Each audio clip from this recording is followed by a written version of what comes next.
Hello, and welcome back to Cinema Screen. Today, we're diving into the gripping 1990 psychological thriller movie, Misery. This intense story of obsession and survival will have you hooked from start to finish. Get ready for an edge-of-your-seat experience as we unravel the twists and turns of this unforgettable tale. Fair warning, there are spoilers ahead, so proceed with caution and enjoy the suspense. The movie begins with renowned author Paul Sheldon celebrating the joy of completing his latest book. To mark the occasion, he sets off alone in his car to meet his literary agent, Marcia Sindel. While driving at high speed, Paul is caught off guard by a sudden snowstorm. Losing control, his car skids off the road and overturns. The scene then shifts to a flashback of a conversation between Paul and Marcia. In this discussion, Marcia reveals that Paul's book, Misery's Child, has sold over 1 million copies. During the conversation, Paul mentions that he plans to travel to Colorado to start writing a new book. The movie transitions back to the present, where we see a woman approaching the crashed car. She rescues the unconscious Paul and takes him to her home. The woman, Annie Wilkes, tends to Paul's injuries and provides him with medical care.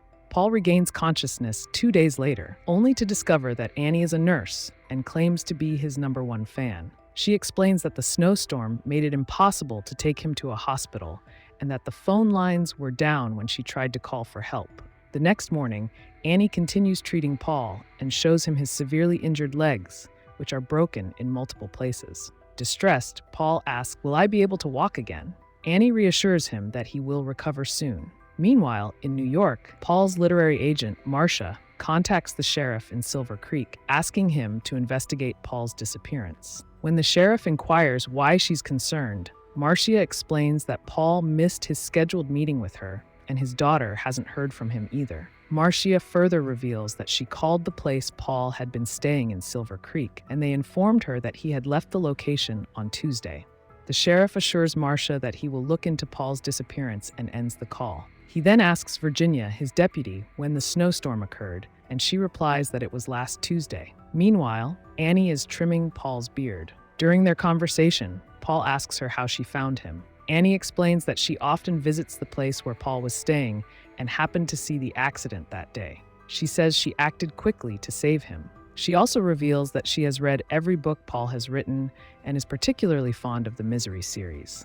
After finishing the beard trim, Paul asks Annie if the phone lines have been fixed so he can call his daughter and Marcia. Annie informs him that they are still down. She then asks Paul if she can read his newest book. Paul agrees to let her read it. In the meantime, the sheriff visits the place where Paul had been staying in Silver Creek and questions the staff there. However, he is unable to find any leads about Paul's disappearance.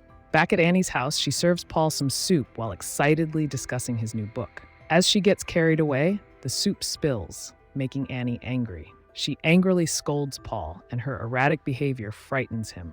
Meanwhile, the sheriff continues his investigation and examines possible routes Paul might have taken. Along the way, he notices a broken tree branch near the road. Suspecting something, he investigates the area, but the heavy snow makes it impossible for him to find Paul's car. One night, while Paul is asleep, Annie finishes reading his latest book and storms into his room in a rage. She angrily demands to know why Misery, the main character of the Misery series, was killed off. Yelling at Paul, she proceeds to destroy the items in his room in a fit of fury. Before leaving the room, Annie threatens Paul, warning him that he will never be allowed to leave her house. She then locks the door and drives away in her car. Realizing how dangerous it is to stay in the house, Paul, despite his legs still being broken, decides to act. Overcoming intense pain, he crawls out of bed and drags himself toward the door. However, he finds it locked and is unable to open it. Exhausted, he ends up lying on the floor, unable to climb back into the bed. Meanwhile, the sheriff, investigating Paul's financial activity, discovers that Paul has not made any transactions since leaving Silver Creek. The next morning, Annie returns to the house and enters Paul's room. She finds him lying on the floor and assumes he must have fallen from the bed. She lifts him back onto the bed and ensures he is comfortable. Later, Annie insists that Paul burn his new manuscript. Although Paul tries to talk his way out of it, Annie becomes increasingly forceful, leaving Paul with no choice but to comply. As Paul burns the manuscript, a helicopter flies over Annie's house, searching for any sign of Paul's car. That night, after finishing his meal, Paul grows suspicious of the painkillers Annie gives him. Instead of swallowing the pills, he uses a fork to poke a hole in the mattress and hides the pills there. The next morning, Annie brings a wheelchair and helps Paul into it. She sets up a workspace in the room, complete with a typewriter and other supplies, and orders him to write a new book titled Misery's Return. But before typing on those papers, Paul says that when he types on those papers, the letters are blurred. When he points this out to Annie, she doesn't believe him. Frustrated, Paul types to demonstrate the issue. Seeing the problem, Annie becomes enraged, shouting at Paul. In her fury, she picks up a bundle of paper and slams it onto Paul's injured leg, causing him to scream in pain. After this violent outburst, Annie locks the door and leaves the house, saying she will return with the new papers. Paul notices a bobby pin lying nearby, picks it up, and crawls to the locked door of his room. Using the bobby pin, he manages to unlock the door and leave the room. As he explores the house, he finds the main door leading outside, but it is locked as well. When he attempts to unlock it using the bobby pin, he realizes it won't work. He then notices a telephone in one of the rooms and tries to make a call, only to discover that it's not functional.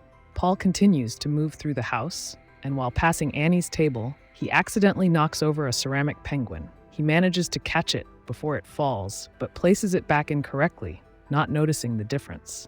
Paul stumbles into a room where Annie keeps her medication and discreetly takes a packet of painkillers, hiding it on himself. He then makes his way to the kitchen, hoping to check if the kitchen door is unlocked. However, the door is too narrow for his wheelchair to pass through, so Paul painfully crawls on the floor to reach it. Upon inspection, he finds that this door is also locked. At that moment, Paul hears the sound of Annie's car approaching and realizes she is returning. In a hurry, he climbs back into the wheelchair, returns to his room, and uses the bobby pin to lock the door again. Just as he finishes, Annie enters the room and notices Paul sweating and looking exhausted. Concerned, she asks what he was doing, to which Paul replies that he feels tired and needs to rest. Annie helps him back into bed to lie down. Meanwhile, the sheriff continues his investigation. He uses a helicopter to search the surrounding areas and finally locates Paul's overturned car. Upon closer inspection, the sheriff observes that someone had opened the car's door from the outside and rescued Paul, which raises further questions. Later, Paul secretly crushes the stolen painkillers into powder and hides the powder in a paper packet he makes. That evening, under Annie's strict supervision, Paul begins writing the new novel she demands, Misery's Return. Annie closely examines every page he types and seems satisfied with his progress. Recognizing an opportunity to manipulate her, Paul asks Annie if they could share a special dinner together. Overjoyed by the idea, Annie enthusiastically agrees to his suggestion. Meanwhile, the sheriff begins reading all of Paul's misery novels in an attempt to uncover clues about his disappearance. One night, as Paul and Annie are having dinner together, Paul secretly crushes the painkillers he had hidden earlier and mixes them into Annie's wine glass. Just as Annie is about to drink it, she accidentally knocks the glass over, spilling the wine. Paul watches in despair as his final hope slips away. Determined to survive, Paul throws himself into writing the novel day and night without rest. One evening, when Annie leaves the house, Paul takes the opportunity to explore. He goes to the kitchen, grabs a knife for protection, and continues searching through the house. He comes across a scrapbook filled with newspaper clippings about Annie, detailing various disturbing incidents connected to her. Horrified by what he reads, Paul returns to his room, clutching the knife, and falls asleep with it by his side. In the middle of the night, Paul suddenly wakes to find Annie standing over him. She injects him with a sedative, putting him to sleep again. The next morning, Paul wakes up to discover that Annie has tied him to the bed. Annie tells him that she knows he has been leaving his room because she noticed the ceramic penguin was out of place. She then reveals the knife he had hidden and the bobby pin he had used to unlock the door, showing that she had found them. Annie explains that she can't trust him anymore. To ensure he doesn't escape again, she uses a sledgehammer to break both of Paul's ankles while he screams in unbearable pain. A few days later, the sheriff notices Annie in town and starts to suspect her. Upon investigating her background, he finds an article in which Annie had quoted a line from one of Paul's misery novels. This raises his suspicions further, and he decides to visit Annie's house to investigate. The sheriff sets off toward her home, determined to uncover the truth. Learning that the sheriff is on his way to her house, Annie quickly injects Paul with a sedative, rendering him unconscious, and hides him in the basement. Just as she finishes, the sheriff arrives and knocks on the door. Annie opens it immediately. The sheriff explains that he's investigating Paul's disappearance and requests permission to search the house. Annie reluctantly agrees. Despite thoroughly searching the house, the sheriff doesn't find any evidence linking Paul to the location.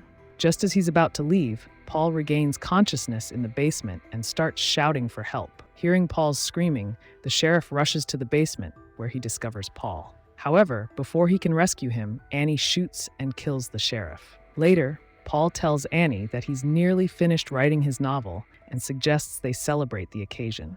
Annie, excited by the prospect, brings everything Paul requests: a cigarette, a match, a bottle of champagne, and a glass. She even steps out to fetch a second glass when Paul asks for it. While she's gone, Paul uses the match to set the manuscript on fire. Annie rushes in, horrified, and tries to save the burning manuscript. Paul takes advantage of the moment to strike her with the typewriter. A violent struggle ensues between the two. During the fight, Annie shoots Paul, injuring his hand, but he fights back fiercely. Ultimately, Paul manages to overpower Annie, delivering a fatal blow that ends her life. 18 months later, we see Paul meeting with Marcia, his literary agent. While dining at a restaurant, Paul notices a waitress who momentarily resembles Annie, triggering a wave of unease. However, as the waitress approaches, Paul realizes it's just his imagination. The waitress, a devoted fan, tells Paul, "I'm your #1 fan," to which Paul responds with a polite smile. This haunting yet captivating story concludes, leaving the audience in awe of Stephen King's masterful storytelling as brought to life in the unforgettable movie Misery. Thanks for watching. If you enjoyed this video, don't forget to hit that like button, leave a comment with your thoughts, and share it with your friends. And if you haven't already, make sure to subscribe for more exciting movie recaps. See you in the next one.